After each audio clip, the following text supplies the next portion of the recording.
경선 얘기를 좀 넘어가 볼게요. 대선 경선. 네. 국민의힘 같은 경우는 오늘 오전에 대통령 선거 경선 미디어 데이를 가졌어요. TV 토론 대진표를 편성했는데 뭐 죽음의 조 뭐 이러면서 조추천 결과 A조는 유정복, 안철수, 김문수, 양향자. B조는 이철우, 나경원, 홍준표, 한동훈 후보가 배정이 됐습니다. A조는 19일에 청년미래, B조는 사회통합을 주제로 토론을 갔는데 어느 조 토론에 주목을 하세요? B조죠. B조. 네, 이철우, 나경원, 홍준표 이분들은 반탄파잖아요. 근데 한동훈 후보는 찬탄파였단 말이에요. 3대 1로 한동훈 전 대표가 공격을 당할 가능성이 높아 보이고 나경원 후보가 한동훈 안 되게 만들겠어요. 막 이렇게 각오를 의지를 불태우고 있잖아요. 네. 두 분 사이의 설전 이것도 상당히 좀 주목이 된다. 그래서 이거 B조의 토론이 아주 재밌을 것 같다. 이거 시청률은 대박 나겠다. 좀 그런 생각이 듭니다. B조가 좀 재밌을 것 같아요. 네. 특히 저도 똑같이 한동훈, 나경원 두 사람의 설전 이전에 그 이른바 빠루가 있었던 빠루, 패스트트랙 네. 사건 그 재판에 대해서 법무부 장관이었던 한동훈 전 대표에게 요청해서 좀 봐달라고 했다가 그걸 TV 토론에서 한동훈 전 대표가 공개를 해가지고 정말 나경원 전 의원을 저도 몇 번 봤는데 약간 그렇게 빡친 표정을 처음 봤어요. 정말 당황하면서 빡쳤었는데 다시 설전이 좀 붙을 것 같아요. 예. 뭐 이러지 않을까? 막 한동훈 대표와 나경원 대표 보면은 아니 저를 떨어뜨리겠다고 나오셨다고요? 그게 지금 대선 후보로서 할 말입니까? 대선 후보로서 자격이 있다고 생각해 보십니까? 대답해 대표. 보십시오. 한 대표 제 눈을 똑바로 보고 얘기해 주세요. 똑바로 보고 있습니다. 그만 봐요. 네. 아니 그 재밌을 것 같아. 이렇게. 아니 근데 사실 홍준표 후보도 굉장히 또 나르시스트다. 총선 네. 말아먹은 애다. 이런 식으로 네. 한동훈 후보 굉장히 비판을 많이 했잖아요. 방자하다. 뭐 조용히 해라. 무슨 면목으로 지금 대선 출마했냐? 그러시겠죠. 한동훈 전 대표가 이 세 명 특히 이철우 경북지사는 윤석열 전 대통령을 파면 뒤에 만나기도 하고 주옥 같은 멘트를 남겼죠. 요즘 술도 안 드시고 걱정된다. 라는 주옥 같은 멘트를 남겼던 분인데 또 충성심만 봐라. 이런 얘기도 했잖아요. 예, 윤석열 전 대통령이 그렇게 얘기하고 술을 안 드셔서 걱정된다라는 표현은 정말 주옥 같은 4월의 멘트예요. 이거는. 그런데 그런 멘트를 남긴 분인데 이분도 이제 아직 극우 지지층에 대해 호소하는 게 강하기 때문에 이철우 지사가 또 한동훈 전 대표를 또 공격을 많이 할 것 같아요. 많이 하겠죠. 1대 3의 대결이 될 텐데 한동훈 전 대표가 뭐 그런 걸 가지고 그런 스타일은 아니어서 일단 뭐 4강에는 무난히 들어갈 것 같습니다. 여기서 만약에 본인의 존재감을 드러낼 수 있다면 경쟁력을 드러내면은 상당히 좀 국민의힘 지지층의 표를 더 받을 수가 있을 것 같고 이철우 경북지사 같은 경우에는 할 말이 뻔한 것 같아요. 박정희 정신으로 뭐 이제 계속 그 얘기만 하실 것 같아요. 그래서 참 재미있을 것도 같은데 이게 감동 드라마라든지 수준 높은 드라마가 아니잖아요. 그래서 이게 본선 경쟁력 가지고 뭔 도움이 될까 그런 생각이 들고 그냥 막장 드라마가 되지 않을까. 재미는 있지만은요. 막장 드라마는 이렇게 상을 받지 못합니다. 네. 그냥 아유 그냥 한번 보고 그냥 끝나는 거잖아요. 한동훈 전 대표가 이른바 반탄파들에 둘러싸여서 네. 4인 1차 컷오프 사실상 그 4명 추리는 데는 충분히 들어가겠죠. 그런데 문제는 담론이 다 배신자 담론이 나올 거여서 그러네요. 이른바 이제 국민의힘의 강성 지지층들한테는 그 프레임이 더 강화될 TV 토론 등을 통해서 더 강화될 공산이 커요. 그러니까 캠프 측에서는 오히려 우리가 유리하다라고 했는데 저는 불리할 수도 있다고 봅니다. 본선에서 그러니까 2인 최종 결선에서는 불리할 수도 있다라고 봅니다. 20일 B조 토론이 좀 주목이 예. 되는 그런 상황이네요. 홍준표 이제 후보가 어제 경제 공약을 발표했는데 잠시 그 영상 보고 또 얘기 나누겠습니다.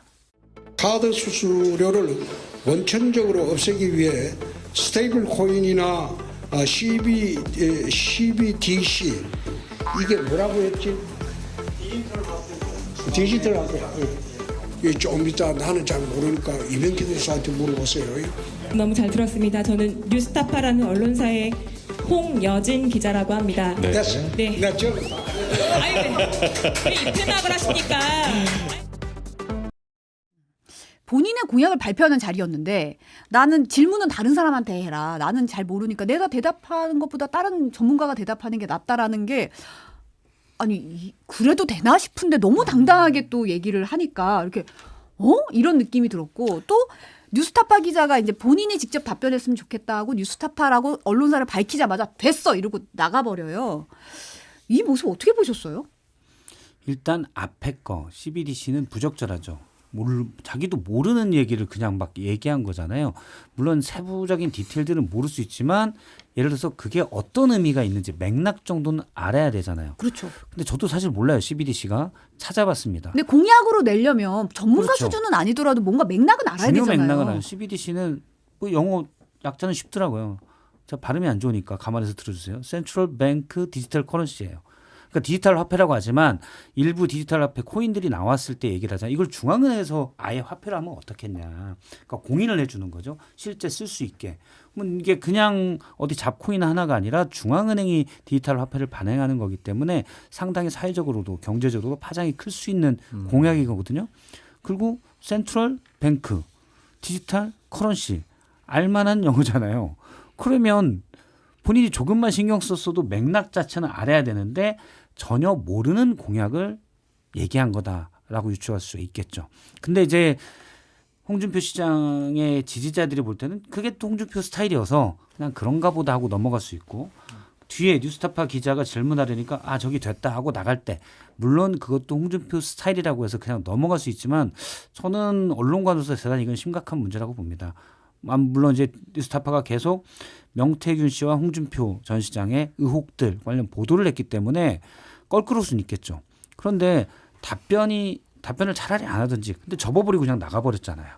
웃으면서 나가면서 희화화를 시켰는데 이러면 사실은 윤석열 전 대통령과 거의 똑같은 언론관을 가지고 있지 않는 거 아니냐. 그건 뭐냐면 비판을 듣지 않겠다. 반성을 하지 않겠다거든요. 그러면 내 마음대로 하겠다는 건데 그러면 투 아니냐. 이런 것까지 가능한 거죠. 그 공약 같은 경우에는 준비가 안 됐다. 급조됐다. 나도 잘 모른다. 이거를 본인 스스로가 자인한 것이 아닌가. 그래서 이거는 공약 발표한 것 자체가 득점 포인트가 아니라 실점 포인트가 됐다. 그렇게 보여지고요. 언론인들은요. 기자들은요. 권력자가 불편해하는 대답하기 어려운 그런 걸 물어보라고 기자가 있는 거예요. 그렇죠. 좋은 얘기하고 덕담하고 그럼 기자가 왜 필요합니까? 그것에 대해서 불편한 내가 답변하기 어려운 그런 곤란한 질문을 받아서 답변을 해야 되는 게 권력자가 해야 될 일이에요. 공직자가 해야 될 일이고 대통령이 되겠다라고 노력하는 사람이 해야 될 일이란 말이에요. 의무예요. 이건 의무 답변하는 게. 과연 이런 모습 보고 저번에 언론관이 저렇다라면 야, 대통령으로서 자격이 있을까? 그렇게 비판을 할 수밖에 없는 거죠. 이걸 그냥 단순히 웃고 넘어갈 문제는 아닌 것 같아요. 뉴스타파가 명태균 건과 관련해서 홍준표 시장에 대해서 그쪽 캠프에서 보기에는 악의적인 보도를 계속할 수도 있고 허위 사실에 기반한 보도를 계속할 수도 있어요. 그러면 그걸 설명해 줘야죠. 아니야 라고 설명을 해줘야지 난 너희들 기분 나쁘니까 너희들 상종하네. 이게 대통령이 될 분이 할 태도나 메시지는 아닌 것 같습니다. 아무리 생각해도. 지금 이 와중에 공교롭게도 이제 국민의힘 권성동 원내대표가 취재하는 뉴스타파 기자의 손목을 잡아 끌고 가서 논란이 되고 있죠. 영상 잠깐 어떤 상황인지 보고 얘기 나누겠습니다. 이거는 국민께 너무 죄송한 일 같은데요. 아니 여기 취재 목적으로 안 들어왔기 때문에 하시면 안 돼요. 잡지는 마시고요. 아니 이렇게 잡지는 마시고. 아니요. 국민께 죄송하다는 현수막을 붙이지 않았어요. 나를 취재하러 왔지 않았기 때문에. 질문할 수 있지 않습니까? 질문할 수 있지 않습니까? 뉴스타파는 언론 아니에요. 그건 의원님께서 해주시는 거고요. 지라시예요. 저 진짜.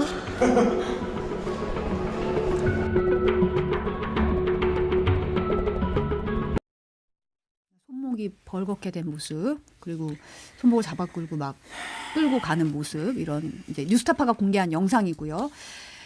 뉴스타파 측은 이제 공개적인 사과와 재발 방지 요구하는 한편 이제 권 원내대표를 폭행과 명예훼손 등의 혐의로 고소할 방침이라고 밝힌 상황이고 권 원내대표 측은 뉴스타파 기자의 행위는 취재를 빙자한 신체적 위협이자 강압적 접근이었다.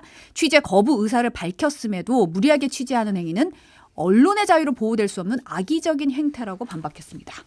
어떻게 보세요? 물론 답변을 권성동 원내대표가 뉴스타파를 싫어할 수 있어요. 그러니까 뭐 예를 들어서 명태균 씨 특히 관련 의혹돼서 오세훈 시장도 그렇고 홍준표 시장도 그렇고 계속해서 의혹 보도를 해왔잖아요. 원내 지도부로서 저는 싫어할 수 있다고 봅니다. 그런데 그러면 답변을 제가 답변 못 드리겠습니다 하고 가면 될 일이지 거기까지 그냥 할 수 있어요. 그런데 손목을 잡아서 끌어낸다? 저건 사실 제가 볼 때는 거의 내동댕이 친 거거든요. 물론 해당 기자가 거기에 갔을 때 누구를 취재한다고 해서 들어가서 본관에 들어가서 그쪽 취재할 수도 있지만 물어볼 수도 있는 거예요. 답변 안 하고 가면 돼요. 그리고 저기가 권성동 땅도 아니에요. 국민 세금으로 만들어진 국회 건물 내입니다. 그래서 해당 기자가 한 질문이 마음에 안 들면 답변하지 않겠습니다 하고 가도 되는 건데 손목까지 끌어서 내두둥치기다. 이건 전 폭행이라고 봅니다. 당연히 폭행이고 국민의힘에 앞서 이제 저희가 홍준표 시장도 봤지만 정말 나쁜 언론관을 드러내고 있다. 사실은 여태 저는 기자들이 막 몰려들었을 때 보좌관들이 그 취재원 뭐 답변하기 곤란한 질문 당연히 있죠. 그래서 현장 가면 당연히 있겠죠. 답변 안 할 수도 있다고 봐요. 안 하겠다는 거 뭐 기자들이 무슨 입을 열어라 그렇게 할 건 아니잖아요. 계속 물어볼 뿐이죠. 근데 거부하고 기자들이 카메라가 여러 대 마이크가 여러 개가 왔을 때 혹시 이제 충돌이 있을 수 있으니까 보좌관들이 몸으로 막는 거는 많이 봤지만 직접 잡아 끌어서 저렇게 거의 내동댕이 치는 건 처음 봤어요. 이건 진짜 이거 취재원들이 막는 건 저도 많이 봤고 그럴 수 있다고 봅니다. 사실 거짓말하고 네. 저도 그런 적 있었거든요. 이제 일정에 있는데 쫓아가서 인터뷰할 때 왜냐하면 팩스도 안 받고 전화도 안 받고 하니까 찾아갈 때가 있거든요. 찾아가면 저쪽으로 나온다고 했는데 출입구를 반대로 거짓말한 경우도 있었어요. 거짓말하는 경우도 있고 이제 몸으로 막거나 접촉을 못하게 이렇게 막거나 해서 밀리고 이런 경우는 있었는데 저런 경우는 저도 처음 봤거든요. 예, 저거는 상당히 잘못된 연구고 충분히 지금 뭐 뉴스타파가 고소한다고 그러잖아요. 그래서 고소를 해서 법의 판단을 받아야 될 것 같습니다. 저거는 일단은 권성동 원내대표는 사과부터 해야 돼요. 몸에 손대는 거는 아닌 것 같고 그건 절대로 있어서는 안 될 일인 것 같고요. 그냥 좀 제가 기자님 질문에 답변 준비가 좀 안 돼 있습니다. 공식적으로 저희 사무실로 연락을 주시면 저희가 검토해가지고 인터뷰 날짜라든지 시간 이런 거 통보해 드리겠습니다. 오늘은 좀 곤란합니다. 이렇게 좀 점잖게 얘기하셨으면 얼마나 좋았을까. 그럼 좀 이해가 되시죠? 성 기자님도. 그래서 그냥 그랬으면 좋았지 않았을까. 좀 흥분 상태였던 것 같은데 대단히 부적절하고 잘못된 행동과 메시지를 하신 거 아니냐라는 생각이 드네요. 뉴스타파가 권성동 원내대표가 볼 때는 지금 뭐 대선 앞두고 너무 정파적이다. 예를 들어서 뭐 국민의힘만 가혹하게 한다. 정파적이다. 의도가 있는 걸 생각할 수도 있다고 보지만 과거에 뉴스타파가 탐사 매체로서 사실은 아시겠지만 부정선거 예전에 뭐 김어준 씨가 관련된 음모론을 얘기할 때도 그거 다 팩트체크해서 아니라고 얘기했기도 했고 그리고 윤석열 중앙지검장이 될 때 청문회 때 그때는 이제 어떻게 보면 민주당 쪽에서 밀었던 수사팀장 윤석열 그리고 중앙지검장이었잖아요. 그때 관련 의혹 보도를 상당히 뉴스타파가 세게 한 적이 있습니다. 그래서 정파에 그렇게 얽매이지 않고 권력에 대해서는 그냥 이쪽 저쪽 안 가리고 해왔었어요.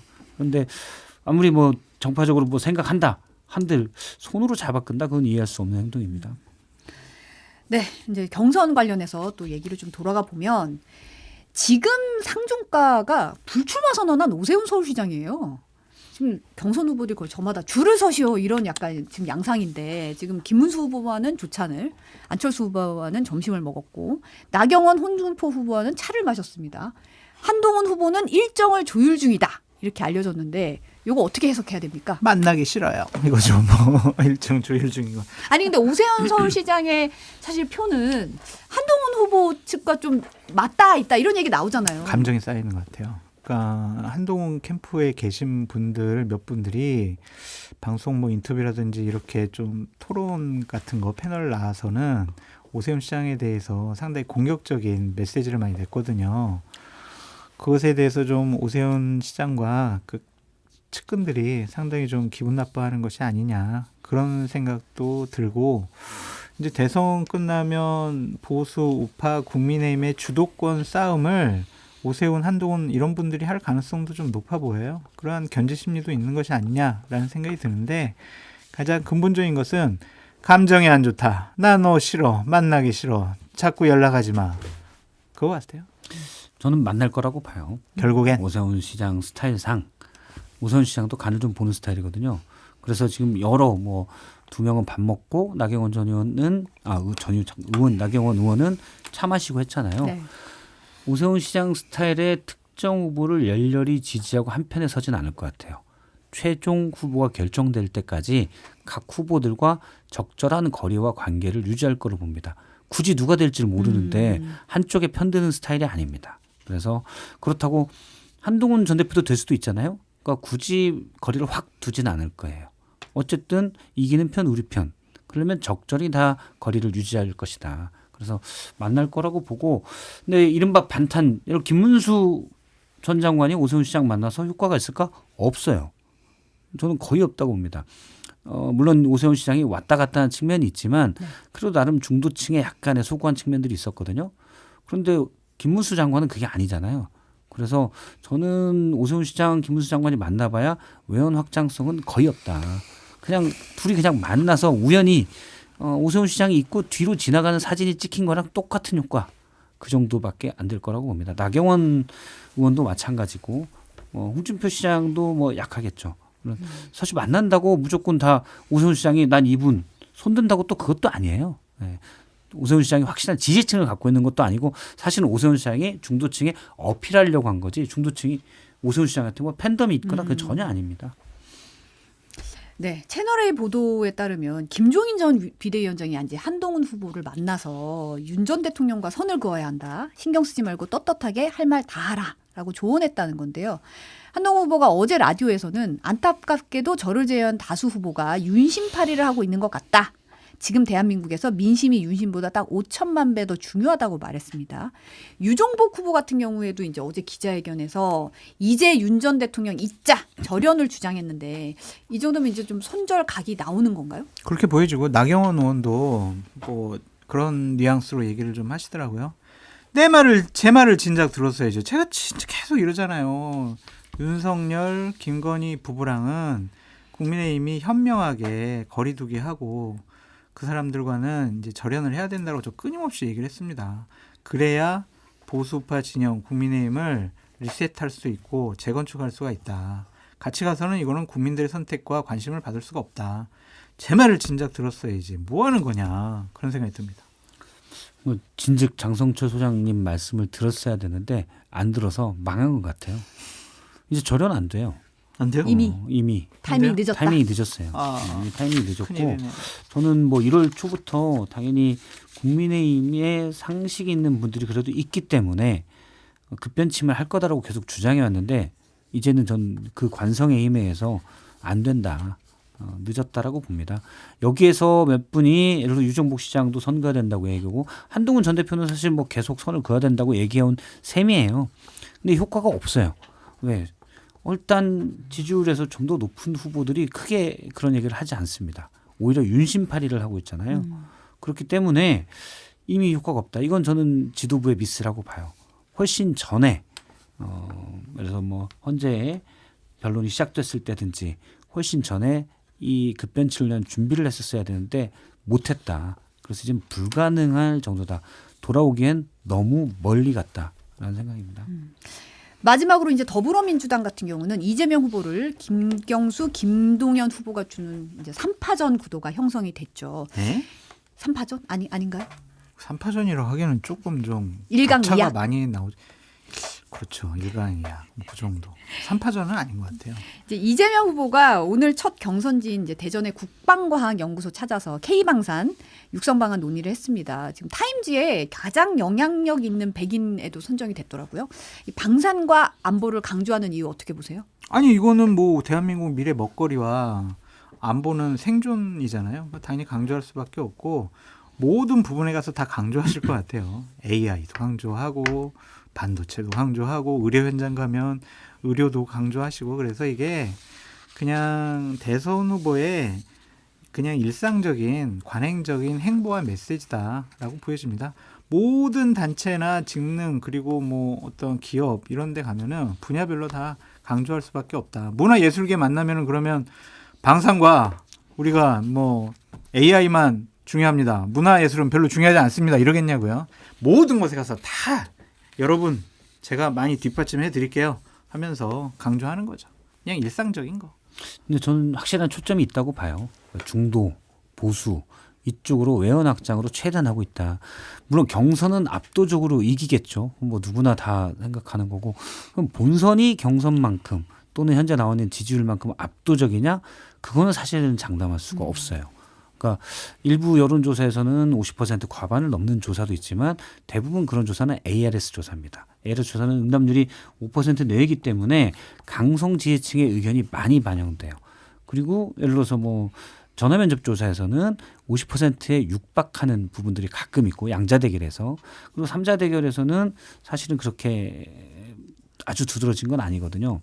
그리고 과거에 보면 여전히 이제 반감을 가지고 있는 층도 많기 때문에 혹시나 지금 국민의힘이 하는 걸 보면 국민의힘이 그냥 쫄딱 망하는 길로 가고 있기 때문에 쉽게 이길 것 같은데 아직도 이제 한 달 넘게 40일 넘게 남았기 때문에 혹시나 정신 차리면 어떻게 될지 모르니 이재명 대표로서는 긴장을 늦춰서는 안 된다.